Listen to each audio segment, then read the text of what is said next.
I'd like to welcome you to another edition of The House That Hoyt Built. I'm Kimberly Kohler-Jones, and with me again is Dr. Allie DuBois, President of the Hoyt Board of Trustees. Today we're in the bedroom of Joan Hoyt. We're a little bit out of order, and I have to say it's July 6th, so it's pretty darn hot in here. You see a little shine coming up. The Hoyts put a lot of technological innovations Air conditioning was for one. 1915, yes, and the air was not one. Yeah, so this is probably the floor of the house in which we know the most little about. There's just a few references in the journal, but these are private chambers, and so, you know, why would they be public, or why would she be referring to them more than, you know, the building, the elements of the house? So what we've done with the Hoyt instead in recreating those rooms is exactly that, doing what would have been period appropriate for the time. The color scheme, for example, was not what it was when we acquired the house. We were inspired by the fireplace, which we'll talk about in a bit, as well as the original curtains that hang in the room.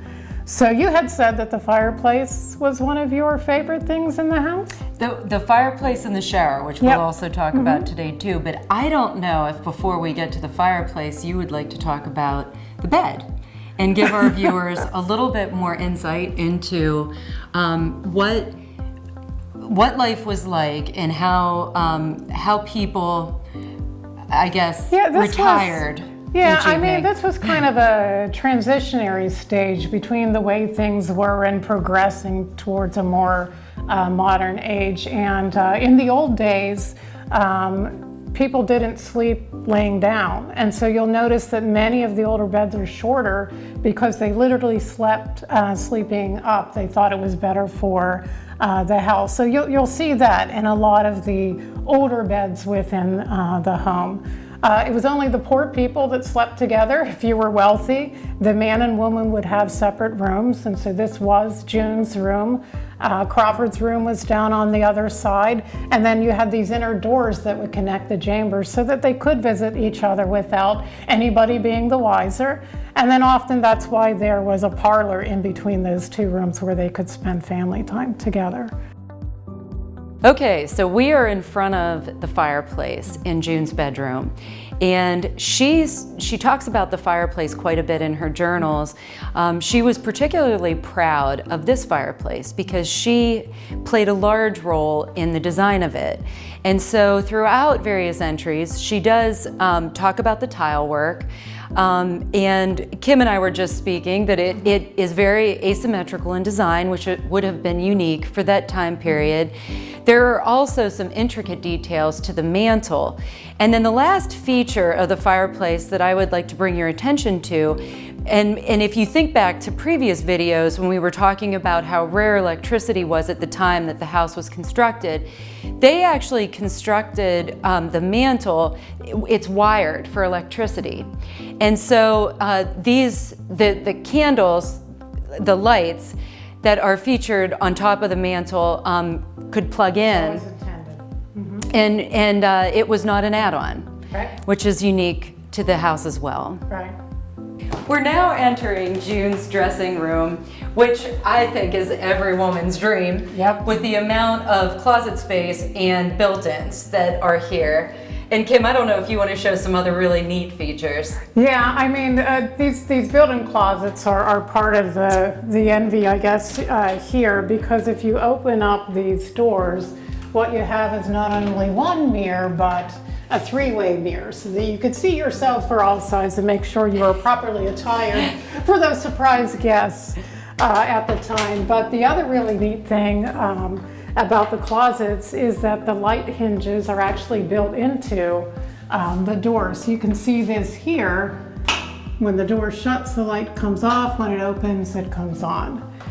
So to, you know, again, something that was thought in advance and very intentional when the houses were built. I'm going to head into the master bath.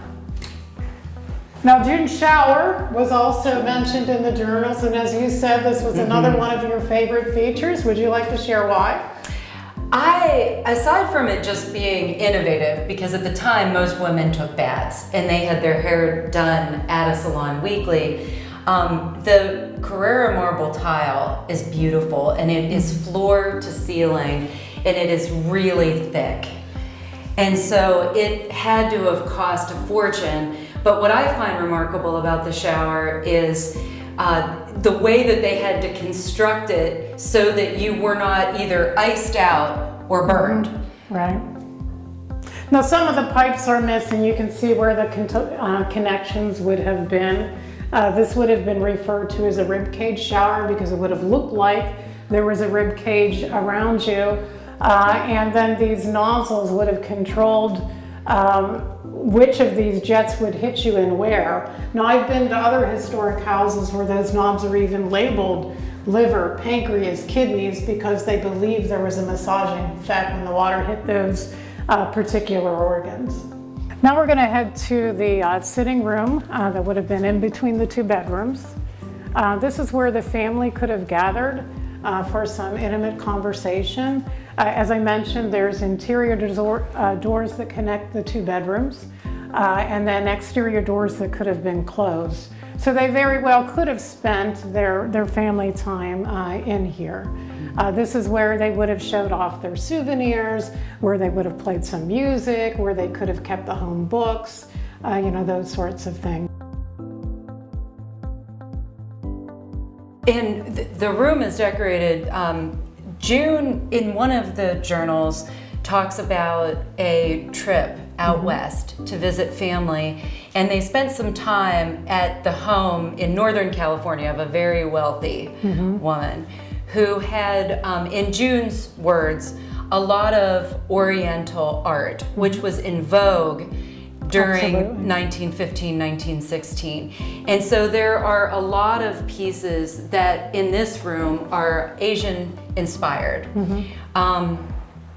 Beautiful tapestry. I don't know if you want to talk about some of the prints. I mean, again, it's just very typical for the period. And the Hoyts did eventually go visit Japan and a number of other countries during their travels. They love to travel. So to feature some of those things, might have been very expensive souvenirs, but to feature those things in this intimate room would have been very appropriate. So that's what we chose to do. Many of these items actually came from another estate out of Allentown, PA, the Louis J.G. Beeler estate. But again, that house was built the same time period as this. He was of the same class, the same descent. So it was just a lucky find for us to be able to do that. And I don't know if you want to talk about the desk. Actually, this is Crawford's roll-top desk from the bank that we were able to acquire when First National was merging into First Western after Crawford had passed away. This is actually one of his journals. It would have been a home journal from the 1930s that kept an accounting of their wealth. And the desk in and of itself has, quite a few features. So Kim, let's head to Crawford's bedroom next. That's my favorite one in the house. Me too. And it's much cooler. Yeah, it is. Maybe because it's darker. This is the room that actually really got things rolling with the renovation of the rooms. This bedroom set was donated by the Lynch family December 16th, 2016, I believe, somewhere around there. And when she had asked if we were interested in a Slate bedroom set, I was like, sure, because I was familiar with the style. But when it was actually delivered, it's one thing. Hearing about something, it's another thing. Seeing it, I was like, there's no way that's going into storage. So again, I used the original draperies that were hanging in this room as the inspiration for the color scheme. Being the male in the house, it would have been darker. There was some reference in her journals about the difference in Crawford's fireplace as compared to hers. and you can see it's much simpler and less ornate than the female fireplace was in the house. And I don't think we mentioned this in June's room, but these were gas fireplaces. They were. So at a time when wood burning would have been the norm, Right. to have them set up for gas is Right. also pretty remarkable. Now, the lady of the house had the master bath with the shower and whatnot. Before you would get to that inner parlor, we had talked about there is another bathroom that Crawford would have access to for himself, but you'll see it's much different. You do have the shower, but a completely different kind of shower. Again, the bathtub's a little bit shorter than we might think of nowadays because they were sitting up, but obviously the shower's a whole heck of a lot shorter too because they would have sat down. It's kind of like, I don't know, the evolution of bathing. Before they stood up, they sat. So according to June's journals, she and Crawford had always intended on having children. Sadly, they never did. None of the three siblings had any kids. Yeah, but they did have a guest room that was often used by nieces and nephews Right. that would come to visit for the summer from California. Right. And those nieces and nephews, not necessarily from California, St. Louis, New England, different places, but they were all on June's side because neither Mayema or Crawford or Juana had any kids, so the relatives they did have coming in were from June's side. So this is where they stayed. We know that. We don't know much else other than we outfitted it for the little girl, the niece that visited often. In fact, it was a descendant of that niece that donated those journals to us this past year. We had thought for a while, actually, that this little girl here was the niece that stayed in the room, but we have since discovered that it's not. That is a portrait of Mrs. Patrick G. Anderson, or Jessie Anderson, the granddaughter of George Treadwell, who founded the Newcastle News. Now, we wondered, okay, were the Treadwells any relationship to the Hoyts? And we found out they were not. But Louis Stiles Hoyt and George Treadwell were very good friends and directors of Citizens National Bank together. And so we have in an exhibit we're going to talk about a little bit later, we have some pieces that came back that were gifts from the Hoyts to that family that came back to the estate. So that's kind of that tie-in there. But you'll find many interesting things in this room from childhood and how that has changed from then till now. And I'm not sure if the size of things translates well to video, but each of the rooms are extremely spacious, in addition to very large bathrooms. So this floor has 3 large full baths.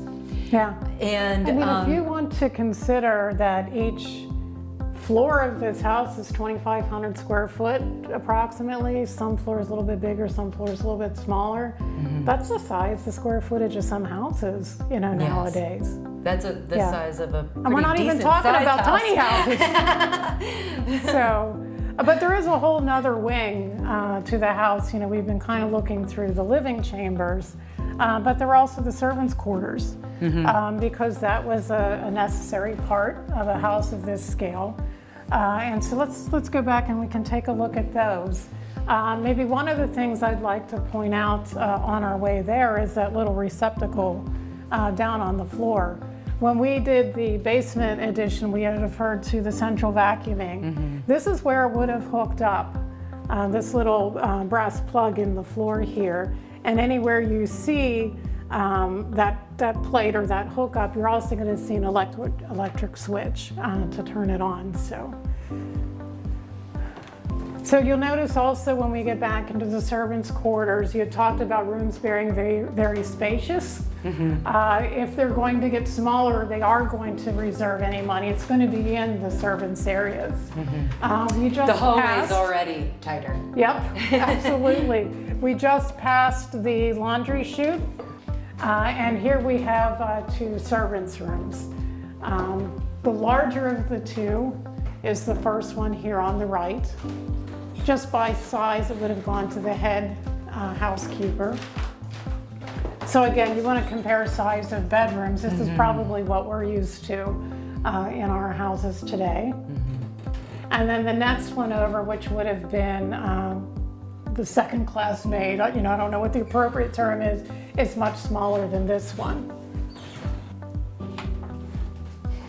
So this room is the linen closet, which I think next to the dressing room is the other envy of all women. And again, it's for the storage capacity.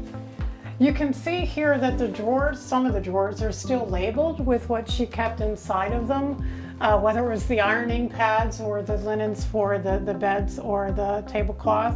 A lot of these drawers are actually full of vintage linens that we were able to collect over the years.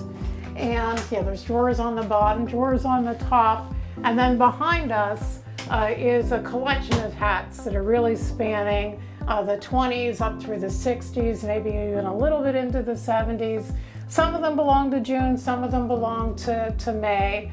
But hats were a big thing back then. We hope that you enjoyed the different parts of the house that we showed you this time. It is time to end it.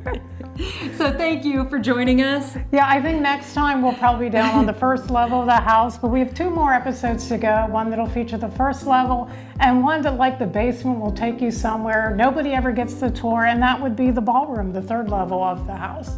So take care, stay safe, and we'll see you again.